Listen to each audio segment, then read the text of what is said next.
Penampilan terbaru Lucinta Luna usai berjemur banjir komentar.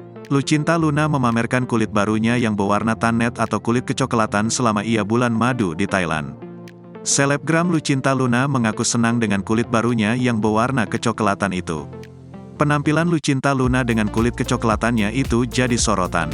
Melansir dari laman Instagram Lucinta Luna pada Minggu, tanggal 20 Agustus tahun 2023, memperlihatkan dirinya sedang berjoget memakai dress berwarna putih. Namun ada yang berbeda dengan penampilannya itu.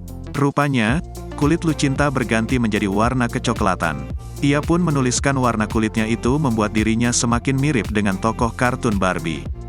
Juga diakuinya, pergantian warna kulitnya itu gosong karena terlalu lama berjemur. Lucinta Luna kok jadi begini sih? Kulit gosong aja bentar lagi jadi berita deh kayak yang udah-udah, tunangan aja heboh. Gimana tannet kulit macam Barbie? Tulis Lucinta Luna. Lantas, netizen pun menyerbu kolom komentar Instagram Lucinta. Kaklun serius itu jadi eksotik gitu atau efek sih? Tapu cantiukan kayak gini kulitnya Indonesia banget, kata netizen. Mau heran tapi ini Lucinta, sahut netizen.